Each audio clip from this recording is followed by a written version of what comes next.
कानून बना था उसके अमेंडमेंट्स को कल सरकार ने नोटिफाई कर दिया। इसके साथ ही वो पूरे देश में लागू हो गया। पाकिस्तान से, बांग्लादेश से, अफगानिस्तान से धर्म के आधार पर जो उत्पीड़न होता है, ना उनकी संपत्ति सुरक्षित है, ना प्राण सुरक्षित हैं, और ना उनकी स्त्रियों का सम्मान सुरक्षित है। ऐसी अपमानजनक परिस्थितियों में भागने के लिए मजबूर होकर के जो भारत में शरणार्थी आए, हिंदू, सिख, जैन, बौद्ध, पारसी और ईसाई, उन लोगों के लिए भारत की नागरिकता जल्दी मिले और आसान रास्ते से मिले, ये विश्व हिंदू परिषद की पुरानी मांग थी। जिन जगहों पर पाकिस्तान से आए हुए हिंदू बहुत कमज़ोर स्थिति में रह रहे हैं, उनमें दिल्ली और जोधपुर भी मुख्य है।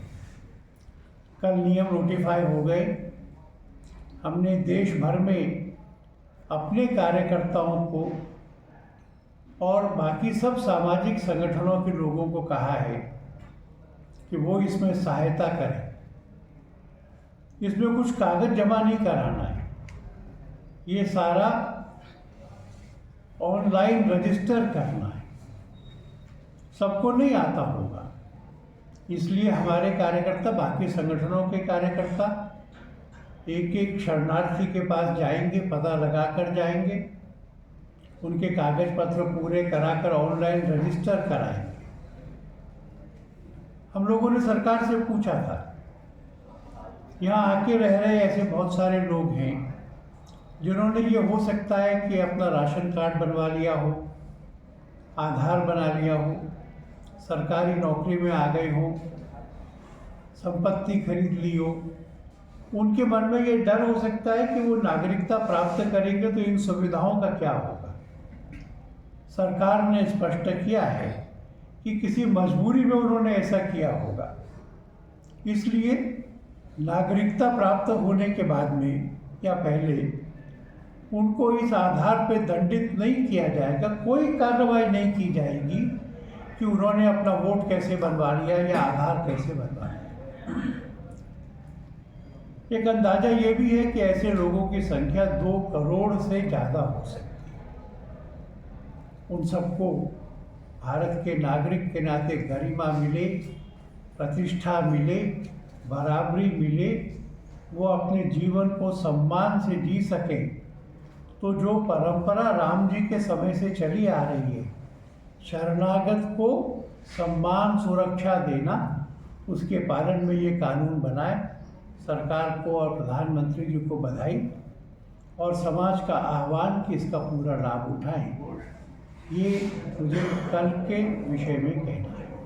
पूछा जाता है कि राम मंदिर के बाद में क्या, तो अभी हमारी जो अयोध्या में बैठक हुई प्रन्यासी मंडल की, तो राम मंदिर के बाद राम राज्य की ओर चलना,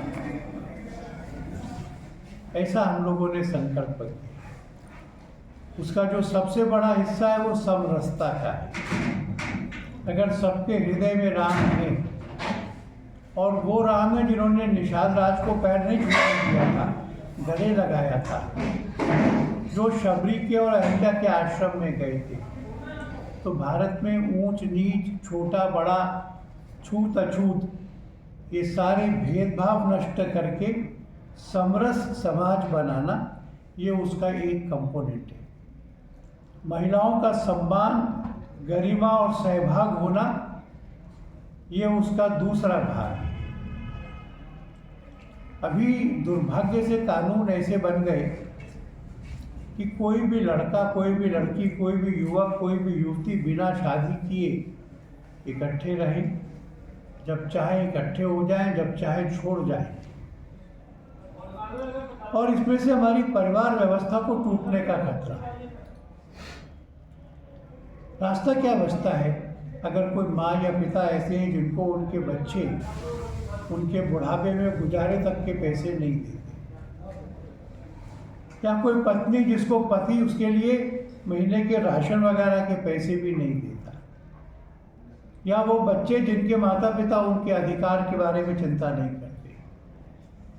तो पहले इसका रास्ता होता था समाज का रास्ता, रिश्तेदार समझाते थे, कुटुंबी समझाते थे, मोहल्ले के बड़े लोग समझाते थे। आज इन तीनों बातों के लिए पुलिस के पास जाते हैं लोग, कोर्ट में जाते हैं, थाने में बुलाए जाते हैं, कचहरी में घसीटे जाते हैं। तो तीसरा काम हमने अपने हाथ में लिया है कि हम भारत के लोगों की, अपने हिंदू समाज की परिवार व्यवस्था को मजबूत करें। और जैसे राम ने प्रण किया था निशिचरहीन करौ मही, वैसे जो दो बड़े आतंकी खतरे हैं, एक जिहाद और दूसरा नक्सलवाद, इनसे लड़ने के लिए सरकार अपना काम करेगी। समाज की शक्ति और संकल्प को हम जगाएंगे।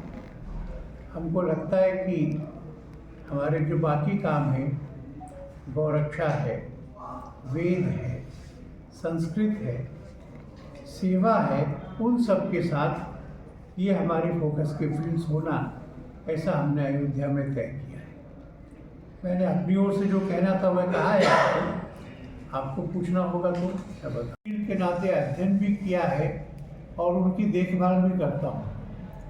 मैं बहुत संतोष के साथ आपको ये कह सकता हूँ कि इन दोनों मुकदमों में तर्क हमारे साथ है, तथ्य हमारे साथ है, समाज विजयी होगा और ये मंदिर हमारे हिंदू समाज को वापस प्राप्त होंगे।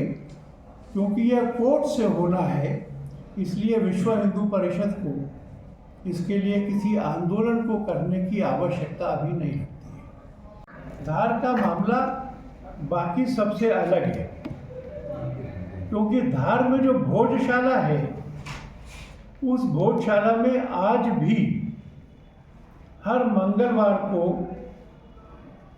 पूजन होता है, हनुमान चालीसा होती है। और जिस स्थान से पंडित ये हिंदू पूजन कराते हैं, उसी स्थान से मौलवी हर शुक्रवार को नमाज पढ़ते हैं। तो एक ही भवन में ये दोनों काम चल रहे हैं। 1935 तक किसी भी रेवेन्यू या सरकारी रिकॉर्ड में उसका नाम भोज मंदिर, वाग्देवी मंदिर यही था, और किसी भी रेवेन्यू रिकॉर्ड में उसके मस्जिद होने का जिक्र नहीं है। वो जगह 1904 में जो मॉन्यूमेंट्स एक्ट था 1904 में, तब संरक्षित हो गई थी। उसके बाद में जब दूसरा एक्ट बना तो दोबारा संरक्षित हुई। वो सरकार के अधिकार में रही है, वो मस्जिद नहीं है।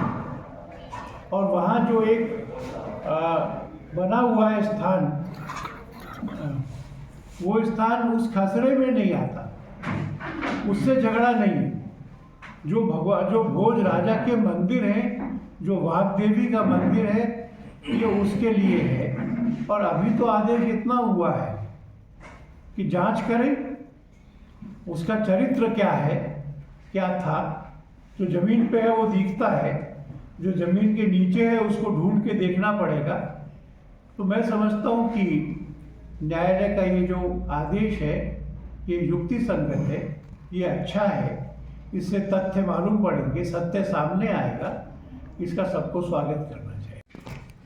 आपने जो डेमोग्राफी कहा उसका विषय, और रोहिंग्यास तो अपराधी हैं जो आए, वहाँ की पुलिस का दबाव बढ़ा तो आए हैं। हमारे पास में कानून तो पहले ही है, उनका क्रियान्वयन होना चाहिए। और विश्व हिंदू परिषद हमेशा इस बात के लिए सरकार से आग्रह करता है कि रोहिंग्यास और बांग्लादेशी जो विदेश से आए हैं और जो दमन के कारण नहीं आए, उत्पीड़न के कारण नहीं आए, उनको वापस भेजना होगा।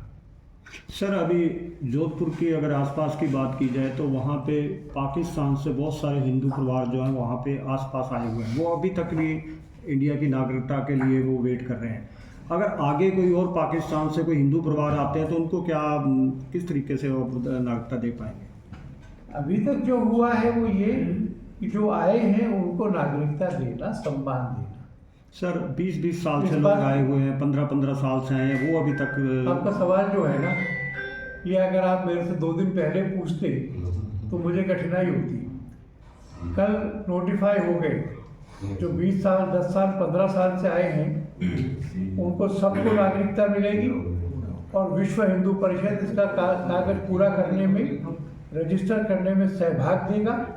और मैं विश्वास करता हूँ कि आने 6 महीने के बाद में ऐसा कोई व्यक्ति नहीं बचेगा जिसको नागरिकता मिलनी चाहिए थी और नहीं मिली है। सर पाकिस्तान से बहुत से हिंदू परिवार जो हैं अभी भी इंडिया आना चाहते हैं। यूट्यूब, सोशल मीडिया जो चैनल है उनके आप ही सवाल दोबारा पूछ रहे। मैंने कहा इस परिस्थिति का भी विचार करेंगे, अभी जो हुआ है उसको हम पूरा करेंगे। बांग्लादेश और अफगानिस्तान के संविधान में धारा 1 ये कहती है कि वो एक इस्लामिक राष्ट्र है, इसलिए किसी मुसलमान की धर्म के आधार पर उत्पीड़न वहाँ होने की कोई संभावना नहीं। ये जो धार्मिक उत्पीड़न है, धार्मिक दमन है, उसका शिकार तो केवल वही लोग होते हैं जो उस इस्लाम धर्म को नहीं मानते। इसलिए हमने कहा है शरणार्थियों के लिए कानून है, उनको मिलेगी। कोई मुसलमान वहाँ से शरणार्थी होकर आएगा धर्म के आधार पर, इसका तो कोई सवाल ही नहीं उठता। विश्व हिंदू परिषद सरकार से सहमत है कि शरणार्थियों को सुरक्षा देगी।